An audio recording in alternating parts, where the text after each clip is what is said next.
Hi, welcome back. In this class, we'll start with data frames. Uh, we'll create some data frames and we'll see various operations on data frames. A data frame is like I think you can think of like a spreadsheet with rows and columns. And first, let us grab some data. Let us go to a Yahoo website and let us get some data. I'll choose Apple and I'll go to historical prices and we'll copy some of this data from here. And before that, Pandas has a method called read clipboard. I'll say df1. I'm creating a data frame 1. I'll say pd pandas dot read underscore clipboard. If I execute this one, it will read whatever is in the clipboard. So before that, I will just copy this into my clipboard, maybe up to 15th. All right. I'll say Control C. That is copied to clipboard. If I go back to and if I execute this one, see what I get. This is such a nice function. It nice method on pandas object. PD dot read clipboard will create a spreadsheet like data for you. Okay, using this one, this is our dfn. This is our data frame right now, and we'll see some operations on this. We can say df1 dot columns will give all the columns. This is it says the date, open price, high price, low, close, volume, and adjusted close. All right. If I say, I can say df1 dot head. It will give the first 5 rows in that data frame. Also, I can say df1 dot tail. It will give the last 5 rows from this data frame. Also, we can ask for a column. I can say give me df1 dot, let us say date. It will give all the dates in that. We have 18 rows in our data frame. It gives all the dates. Similarly, we can ask, let us say one more ask, df1 dot volume will give all the volume numbers. All right, and also we can ask for the, we already saw these columns, right? df1 dot columns will give the column names, right? And also you can ask for multiple values. I can say df1 and to dfn, let us I'll say I'll pass a list. I will say give me date, and also give me date and give me high. Oh, sorry.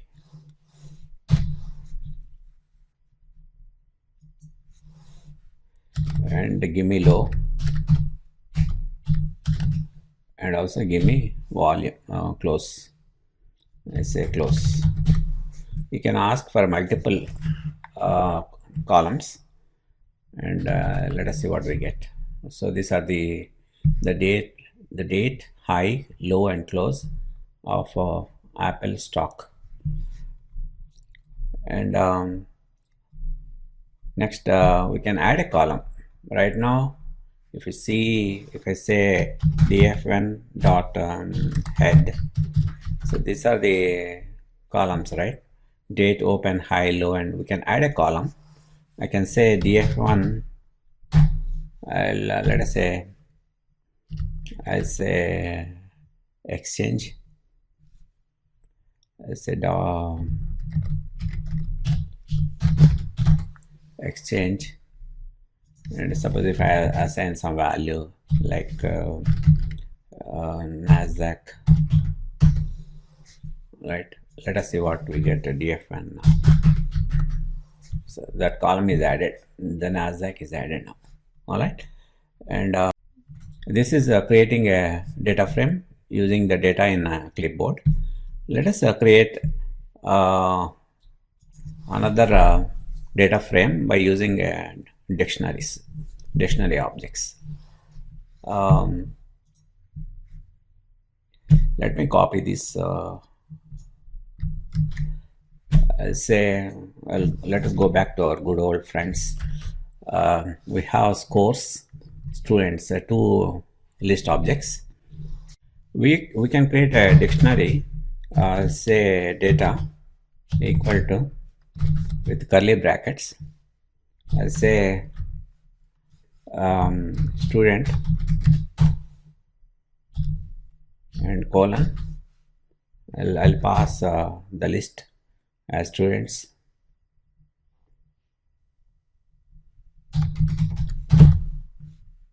and second one is a score, and I'll pass course.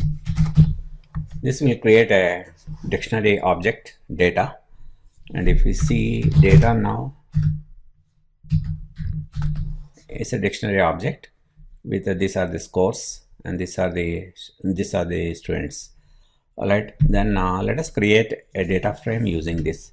I'll say df2 equal to data frame,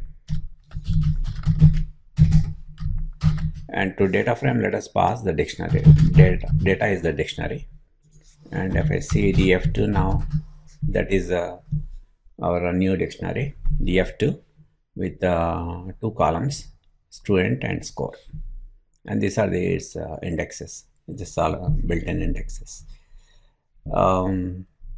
Next, let us see one more example. I'll create a int as A, B, C, D, and E, and I'll split it. You know this. It will create a list with 4 items, A, B, C, D, E. Sorry, it will create with 5 items. Then I'll say columns equal to, say call 1 space, call 2 space, call 3 space, call 4 space, and call 5, column 5. And again I will split it so that I will create a strings. I'll say split it, that is my columns. Okay, then now I'll create the values now. X is I'll create an empty list, and then I will use a for loop for I in range 25. For range in 25, I'll say x dot append. I'll use np dot random dot randint. This you know already, and to that I'll pass two numbers 1 to 100. So it will create a list of random numbers from 1 to 100. How many it will make? It will make 25 items. All right, and then I'll convert that one. This is a list, right? I will convert it to an array. I'll say x equal to np dot array. I'll pass that x. This we saw in a NumPy module. All right, and if I say x equal to, I can say it's an array, right? I can do a reshape on this. I can say reshape as 5 by 5 matrix. All right, and then if I print x, this is what you get. These are all random numbers. We created 25 random numbers, and then it created a list here. With this code, we created a list with the 25 random numbers. Then we converted that random numbers into an array, and we reshaped that array to a 5 by 5 matrix here. All right, and then let us create a data frame out of this. I said df3 equal to data frame, and I'll pass x, those are my data values, and then I'll say index equal to int. These are my indexes, right? I created, this is a list of indexes, A, B, C, D, E indexes, and also I'll specify the columns. In a series, we used to specify only indexes, right? Here we have to specify the columns also. We can specify columns equal to calls. Calls is a list of, because by using the split, we created a list of columns. All right, that is, let us see what is df3. We got something wrong. df3 invalid syntax. I'll say index here, something wrong. All right, if I execute this one again, so that is a data frame we got. These are the indexes, A, B, C, D, E. That's what we created here, A, B, C, D, E indexes, and columns, column names, column 1, column 2, and all that. All right, that is our data frame. And also, if you want, we can re-index. Let us create a new index. I'll say take this. We'll see re-index now. I'll say E, I'll create 2 more, and Z. All right. I'll say index, or I'll say new index. All right. Then I say df4 equal to df3 dot reindex. I'll pass the new index, that is a new index, new int, and also I'll specify the field value. I'll say fill value equal to 0. All right, let us see what we get. Let us print out a df4. So that is the one. We created 2 more indexes, f and z. We specified f and z here, and we filled up by using this fill value. It filled with zeros. So that is how to do a reindex on a data frame. Also, we can add columns. Okay, let us add columns. I'll copy this one.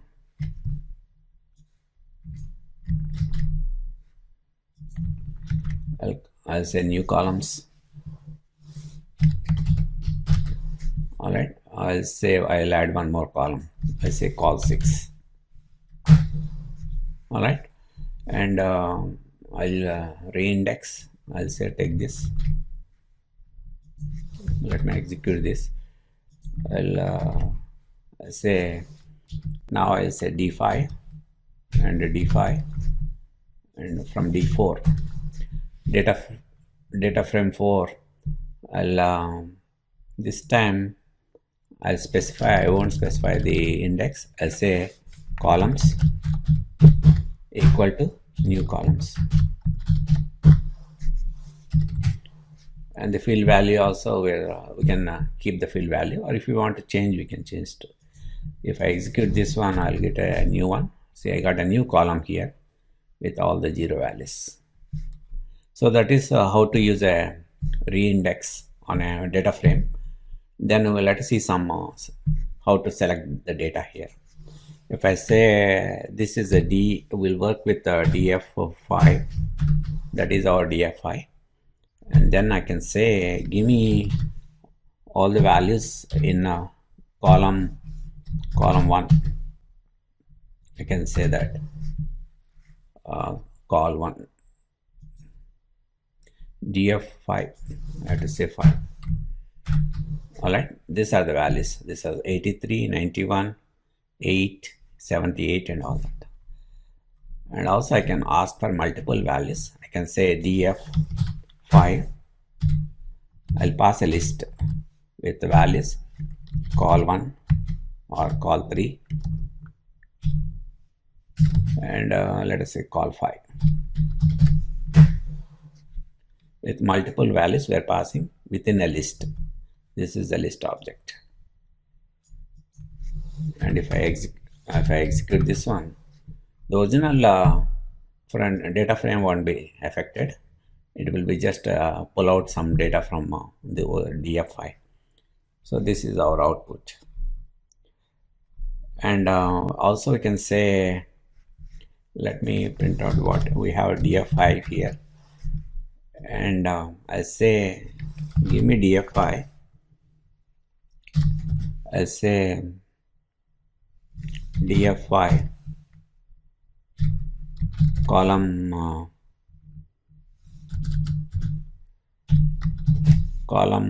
4 less than 20. df4 is give me all the numbers less than 20. Let us see what we get. We got something df5 column, we have this, we have to specify. Okay, the bracket ends here, not here. Okay, that is it is giving all the rows where the column 4 is less than 20.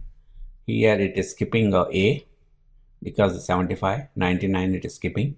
Then it is giving 4 and skipping 49 and giving 7 and 0, 0. So it is giving all the rows in which the column 4 is less than 20. Also there's we can also do this. I can say df5 less than 50. See this one, this is interesting. We get a Boolean data frame. It says, it checks, let me, maybe before that I will print out a df5. That is our df5. If I say df5 less than 50, we get a Boolean now. See, 83 is not less than 50, that's why you got a false. 91, because it's a greater than 50, we got a false. 26 is less than 50, that's why you got a true. So it gives out a Boolean data frame with this construct. Now let us pull out some data using indexes. I'll say df3.ix and I'll pass an index. I'll say give me this one. This is the row, sorry. Let me print out df5. Okay, that is df5. I'll say df5.ix, and that is I'll say e, and if I execute this one, this is what I get. E is what is column 1 is 47, column 2 is 22, column 3 is 35 and all that. Okay, that is how to get data by index. Okay, we'll stop here, and in the next class we'll see some more operations on data frames. Okay, thanks.